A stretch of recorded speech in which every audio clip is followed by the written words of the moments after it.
வணக்கம் நண்பர்களே. Echo home டெக்கர்லேருந்து ஆவரை குளத்தில் பண்ண ஒர்க் தான் இந்த ஒர்க்கு. ஒரு ரியல் வுட் பேட்டர்ன் ஒர்க் பண்ணி கொடுத்துருக்குறோம். கிளைண்ட் இதை கேட்டதுனால நாங்கள் இந்த ஒர்க்கை பண்ணி கொடுத்துருக்குறோம். இது எல்லா பெயிண்டர் நண்பர்களுக்கும் நார்மல் பர்சனுக்கு உதவியாக இருக்கும். நீங்கள் கூட அந்த ஒர்க்கை செய்யலாம். நீங்கள் இந்த வீடியோவை ஸ்கிப் பண்ணாமல் ஃபுல்லாக பார்த்தா இதை நீங்கள் நல்லா அண்டர்ஸ்டாண்ட் பண்ண முடியும். இதை நீங்கள் பார்த்தீங்கன்னா நாங்கள் 2 மணி நேரத்தில் இந்த வேலையை முடிச்சிட்டோம். கூட இருக்க பையன் நல்லா ஸ்பீடாக ஹெல்ப்பாக இருந்தனால என்னால் அந்த வேலையை முடிக்க முடிஞ்சுது.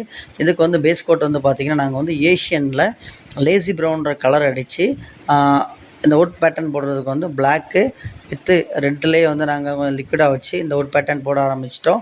ஆரம்பத்தில் நாங்கள் என்ன பண்ணுறோன்றது வீட்டுக்காரங்களுக்கு தெரியலை. முடித்ததுக்கப்புறம் வீட்டுக்காரங்க ரொம்ப சந்தோஷம். எங்களுக்குமே நல்லா திருப்தி இருந்துச்சு. அங்கங்கே பார்த்திங்கன்னா இந்த தேக்கு மரத்தில் இருக்கிற மாதிரி இந்த கணுலாம் போட்டு கேட்டாங்க. அதெல்லாம் போட்டு கொடுத்தோம். நல்ல ஃபீலு. அவங்களுக்கும் நல்ல திருப்தி, எங்களுக்கும் நல்ல திருப்தி. அடித்து முடிச்சுட்டு நான் இது பார்த்திங்கன்னா பார்ட்ரு போடலை. அடித்து முடித்ததுக்கப்புறம் பாட்டர்லாம் போட்டதுக்கப்புறம் பின்னாடி வரும். அதை நீங்கள் பாருங்கள், உங்களுக்கே தெரியும். உங்களுக்கும் இது போல் ஒர்க் இருந்தால் எகோ ஹோம் டெக்கர் அழைச்சா போதும். லைக் பண்ணுங்கள், ஷேர் பண்ணுங்கள், மறக்காமல் சப்ஸ்கிரைப் பண்ணுங்கள். நன்றி நண்பர்களே.